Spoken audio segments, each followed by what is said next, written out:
Pandian store சீரியல்ல அடுத்து வர எபிசோட்ல என்ன மாதிரியான ட்விஸ்ட் எல்லாம் இருக்க போகுதுங்கிறத இந்த வீடியோல பார்க்கலாம். பாண்டியன் வந்து செந்தில கூப்பிடுறாங்க. செந்தில் வந்து ரூம்ல உட்கார்ந்துட்டு இருக்காங்க. மீனா வந்து எங்க மாமா கூப்பிடுறாரு வாங்கன்னு சொல்லி கூப்பிடுறாங்க. அப்ப கூட செந்தில் எந்திரிக்கிறதே கிடையாது. எதுக்காக? வேலை இல்லாதவன் லஞ்சம் வாங்கினவன் சொல்லி ஒண்ணுக்கு ரெண்டா இருக்கிற பிரச்சனை இல்லாம அதை சொல்லி காட்டுவாரு. எதுக்காக? நான் எல்லாம் வரலன்னு சொல்லிட்டு இருக்காங்க. ப்ளீஸ் நான் சொல்றத கேளுங்க வாங்குங்கன்னு சொல்லி மீன் அடம் பிடிச்சு செந்தில கூட்டிட்டு போறாங்க. செந்திலும் வராங்க. செந்தில் வந்த உடனே வந்து என்ன விஷயம் சொல்லுங்கன்னு சொல்லி கேக்குறாங்க. ஏண்டா உன்னை நான் பேசினது உனக்கு மனசுக்கு ரொம்ப ஹர்ட் ஆச்சுன்னு சொல்லி கேக்குறாங்க. இல்ல குழு குழுன்னு இருந்தது. நான் தெரியாம ஒரு தப்பு பண்ணிட்டேன். அதுக்காக அதவே சொல்லி காட்டி என் மனசு முழுக்க ரொம்பவே ரணமா இருக்கு. நான் இந்த வீட்டுல இருக்கிறதுனால தானே நீங்க இப்படி சொல்லி காட்டுறீங்க. நான் வீட்டை விட்டு போயிட்டா அதுக்கப்புறம் நீங்க நிம்மதியா இருப்பீங்கல்லன்னு சொல்லி செந்தில் வருத்தப்பட்டு பேசுறாங்க. உடனே செந்தில பக்கத்துல கூப்பிட்டு வச்சு ஏடா நான் ஒரு விஷயம் சொல்றேன்னா அதுல நல்லது கெட்டது எது இருக்கும் என்ன ஏதுன்னு சொல்லிட்டு நீ யோசிக்க மாட்டியா?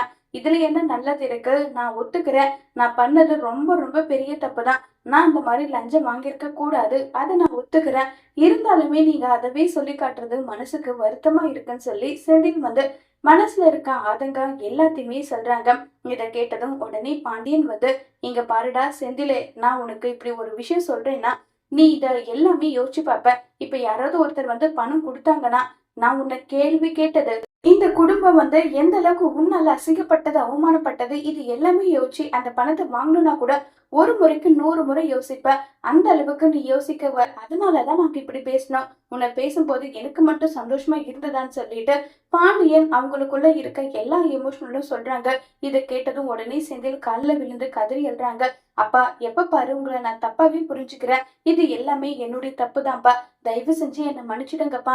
இனி என்ன ஆனாலும் சரி யாரு லட்ச ரூபாய் இல்ல கோடி ரூபாய் கொடுத்தா கூட நான் வாங்க மாட்டேன்ப்பா. மாமா சொல்லிதான் இப்படி பண்ணிட்டேன்னு சொல்லிட்டு செந்தில் வாயை விட்டுறாங்க. மீனாவுடைய அப்பா வாங்க சொன்னது. இதை கேட்டதும் உடனே கோமதி கேக்குறாங்க. என்னது மாமா சொல்லியா? என்ன மாமா சொல்லி வாங்கின சொல்லுடான்னு சொல்லி கேக்குறாங்க. மீனாவுடைய அப்பா தான் எனக்கு லஞ்சம் வாங்க சொல்லி சொன்னதுன்னு சொல்லி எல்லா உண்மையுமே சொல்றாங்க.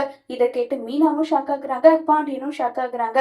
இப்ப மீனாவுடைய அப்பாவுக்கு பாண்டியன் என்ன மாதிரியான பதிலடி கொடுக்க போறாங்கிறத வரப்போற எபிசோட்ல வெயிட் பண்ணி பார்க்கலாம். தேங்க்யூ.